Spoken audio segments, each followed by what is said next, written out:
आज इतने प्रसन्न भाभी के दिए हुए तंदुल सुदामा जी दबाए हैं और कन्हैया ने खींच लिए। एक मुट्ठी खाई एक लोग, दूसरी मुट्ठी खाई दो लोग, दो मुट्ठी खाई दो लोग दान में दे दिए। तीसरी मुट्ठी जैसे ही खानी चाहिए तो रुक्मिणी ने हाथ पकड़ लिया।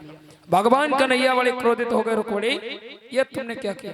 ये वही ब्राह्मण है, अगर ये आज संदेश लेके नहीं आता तो तुमको शिशुपाल ले जाता, और तुमने हाथ रोक दिया। बड़ा क्रोधित हुए। रुक्मिणी ने कहा, महाराज क्या आप इसी ब्राह्मण की तरह भिखारी बनना चाहते हो? आज रुक्मिणी से बहुत भगवान क्रोधित हुए। कुछ दिनों भगवान कन्हैया के यहाँ सुदामा जी रुके और कुछ समय बाद कहा कि मित्र अब हम घर जाएंगे। मन में सोच रहे सुदामा जी मित्र ने दिया कुछ नहीं, चावल और हमारे जो थे खा लिए, हम सुशीला को रोकते रहे।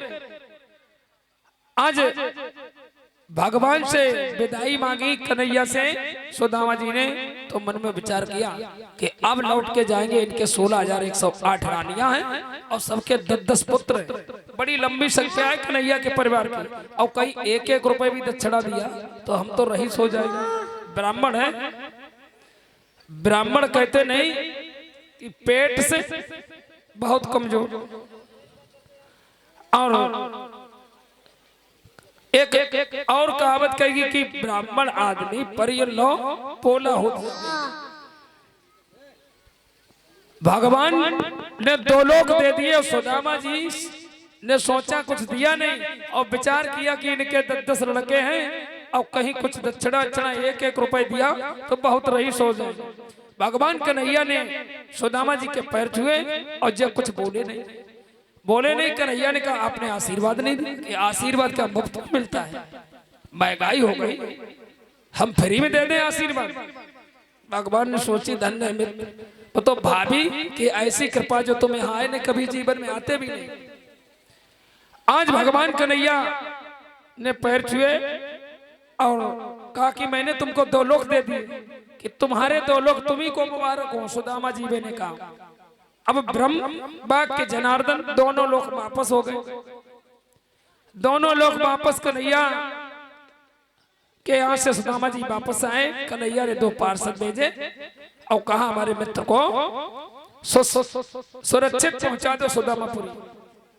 रास्ते में सुदामा जी को चोरों ने घेर लिया और कहा ठहरो, रुको, क्या है तुम्हारे पास? सुदामा जी बोले मेरे पास कुछ नहीं। अपने मित्र कन्हैया के यहाँ गए थे, सोचा था कि कुछ द्रव्य धन मिलेगा, कुछ नहीं दिया। 4 मुट्ठी जो चावल थे वो भी खा लिया। गाली देता जा रहा हूं उन्हें, और चाहो तो तुमको भी। आज देखा सुदामा ने कि धन्य है मित्र, अगर तुम कुछ नगद न दक्षिणा देते तो ये चोर हमें मारते और पीटते, सब छीन ले जाते। अच्छा हुआ जो तुमने नहीं दिया, कम से कम हाथ पैर बच गए। और भगवान का गुणगान करते हुए रास्ते में लेट जाते हैं। भगवान की कृपा से उन्होंने 2 पार्षद भेजे, सुदामापुरी पहुंच गए। देखा सुंदर सा भवन बना है सोने का, द्वारका जैसा नगर बना है।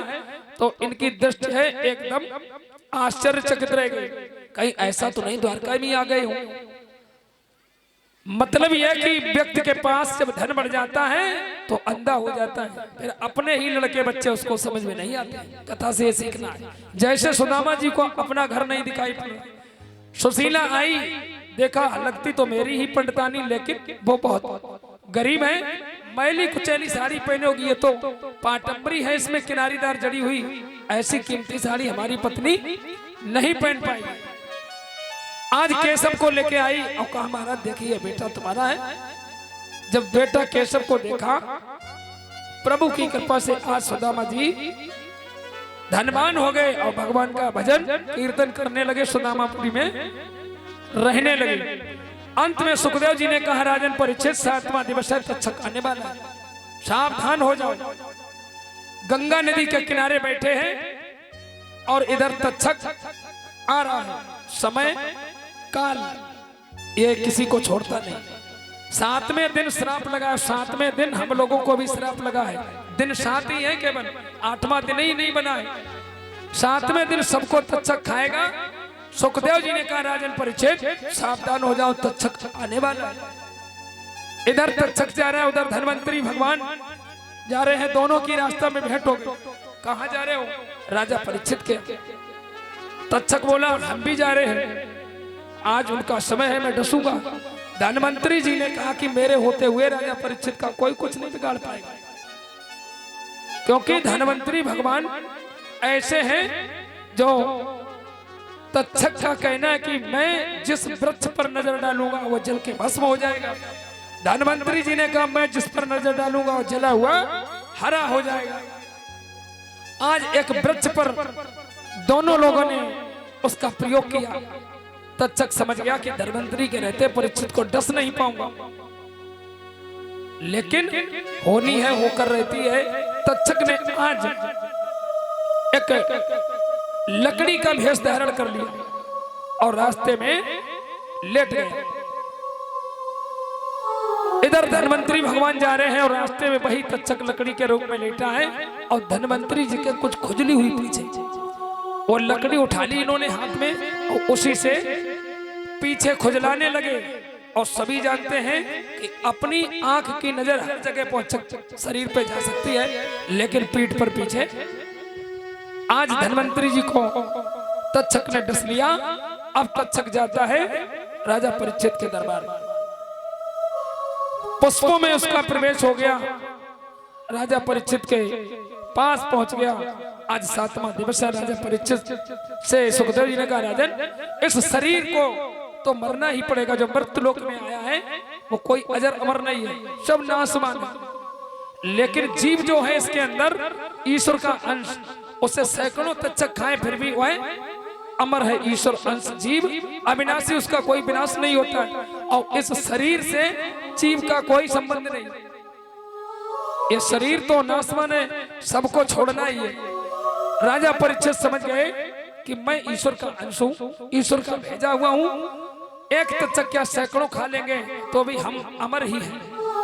आज भगवान के चरणों का ध्यान लगाया और नदी गंगा के पावन जल में बैठ गए। तक्षक ने डसा शरीर को, शरीर मरा है, शरीर सबके ही मरने हैं, लेकिन भगवान की कृपा से आज सुखदेव जी को मुक्ति मिली। ऐसी श्रीमद् भागवत महापुराण ये अमर कथा। अंतिम श्लोक में सुखदेव जी ने ये लिखा है कि इस कलयुग में केवल नाम संकीर्तन ही है। लिखा है नाम संकीर्तनम यस्य सर्व पाप प्रणाशनम प्रणामो दुख समनस्तम नमामि हरिं परम। राजन जिन भगवान के नामों में, जिन भगवान के नामों का संकीर्तन सारे पापों को नष्ट कर देता है, उनके चरणों में समर्पण सर्वदा के लिए सब प्रकार दुखों को शांत कर देता है। ऐसे परम तत्व श्री हरि को मेरा नमस्कार है। कलयुग में केवल एक ही बात है, सुखदेव जी ने भी कहा नाम संकीर्तन जहां होता है भगवान हरि का वहां निवास होता है। मानस में लिखा कलयुग केवल नाम आधारा,